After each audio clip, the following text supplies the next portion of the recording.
Thank you for viewing this informational video about the ArcGIS Online and Approach Profiler functionality available with Esri's ArcGIS for Aviation.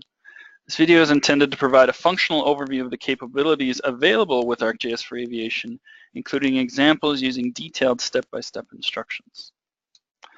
Now, the first thing I want to start with is ArcGIS Online. Now, ArcGIS Online is a mapping platform that's really available for your entire organization. This platform is cloud-based or web-enabled and allows you to take your organization beyond the desktop in forms of GIS. Now, why this is powerful is this doesn't require any special training or education in GIS. This really opens up GIS to your entire organization, regardless of their skill level, and enables them to really use, make, and start sharing maps and information across any device that has access to the web. This could be the laptops within your organization, or maybe your mobile home when you're home in the evenings. So to get started, I want to show you how easy it is to really start to make a map within ArcGIS Online. So if I click on this map tab, it'll automatically take me to this default view. And you'll notice I can start to kind of pan around and navigate. I'm just going to navigate here to Mexico. Now from here, I can start to add information from my organizational account or from the web as well. In this case, I'm just going to make it really simple, and I'm going to add the airports feature class. This is actually probably a feature service. Now here I have all of the airports that are being published within the country itself. And you see I can start to zoom in and click on some of these to get information about the airports themselves. Now once again, this didn't require any special training whatsoever. I can now zoom in to this particular airfield and see that it's just a very small runway, right? But I have all that information in front of me. Again, very, very simple. To move it to something a little more complicated, this can also be used for decision-making processes, right? All the information that's housed within my organization can now be presented to the decision makers within my organization in a graphic and visual way using a spatial context. So in this case, now I have pavement information about a few runways at my airfield, and these are color-coded based on the condition of the pavement itself. So again, I don't need any special training for this. I can zoom in and start to click on some of these squares, and it'll give me the age, the year constructed, and the thickness of this information, and that it is recommended we replace this. Now once again, I didn't have to create a presentation. I don't have to have any GIS training to do this. Just publish the service, create my map, and now I can present that to the decision makers. To go even further, you can also enable kind of an operational awareness or location-based analytics based on current events or information that you have readily available to you.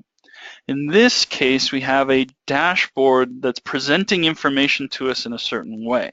And what that is there's been an incident at the airport.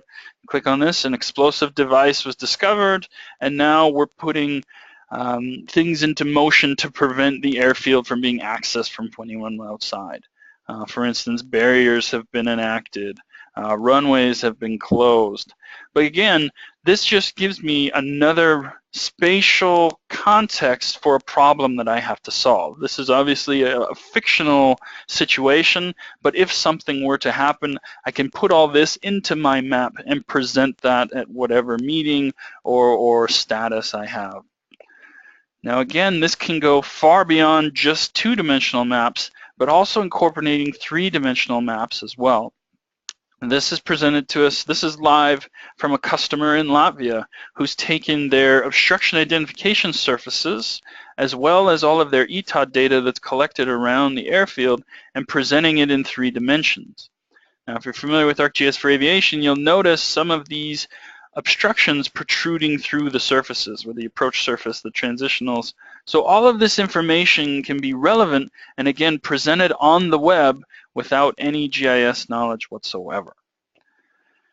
Now going beyond ArcGIS Online and being able to present that information to anyone who isn't necessarily familiar with GIS within my organization, With ArcGIS for Aviation, we've presented this custom JavaScript application called Approach Profiler. Now, Approach Profiler is going to take information that you've published from the desktop using ArcGIS for Aviation and now presenting it in a dynamic graphical way. So in this case, I have an airfield just in Finland, and you'll notice my ETOD approach surface off the end of the runway. Now, this is not just the surface itself, but you'll notice we've added range rings or distance markers out from the runway, signifying how far we are from the runway, as well as we've constructed contours of the terrain data just within the approach surface itself. There are obstructions here as well that I can click on, and you'll notice we've generated a heat map.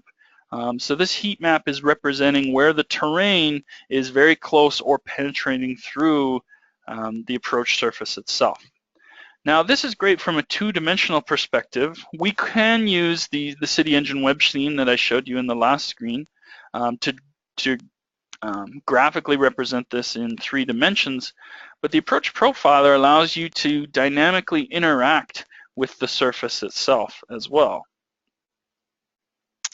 So you notice now I've clicked on the surface and it's become highlighted, and it's showing that kind of vertical profile of the approach surface, terrain, and obstructions all throughout the extent of the approach surface.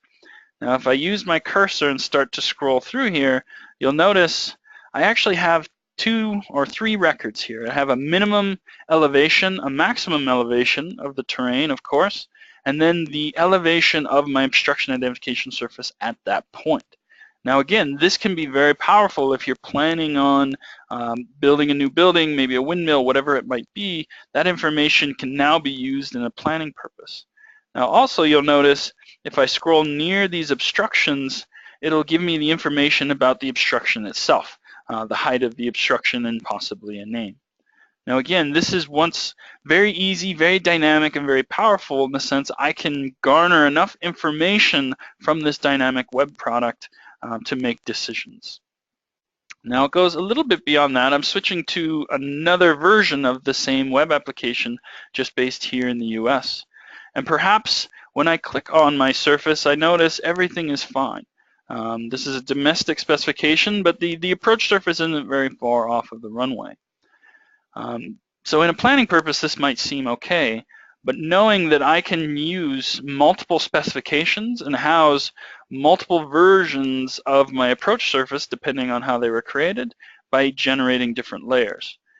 Now, the reason I mention this is because it now tells us a very different story depending on the specification that is used. I can once again zoom and notice I have several obstructions that do not penetrate, but near the end of the approach surface, I notice my terrain drastically penetrates through this approach surface. Again, very good information to present graphically, and possibly in 3D as well, that I can make decisions. Now the last thing is there is a search capability. So if I'm housing multiple airports or airfields within my database, I can now quickly search and zoom to those airfields to generate the profiles for those as well. In this case, you'll see, once again, the approach surface drastically penetrating through several obstructions and the terrain, but I can, again, change the layers to take a more refined look depending on the specification of approach surface I want to use. Now, once again, this is available within ArcGIS for Aviation as a custom JavaScript application. And all of the data that you've seen, the base maps are provided by ArcGIS Online, but the data was authored using ArcGIS for Aviation in desktop and then published as a service to ArcGIS Online. So I want to thank you again for viewing this informational video, and if you have any further questions about Esri's ArcGIS for Aviation, please email us at aero@esri.com. That's AERO@ESRI.com. Thanks.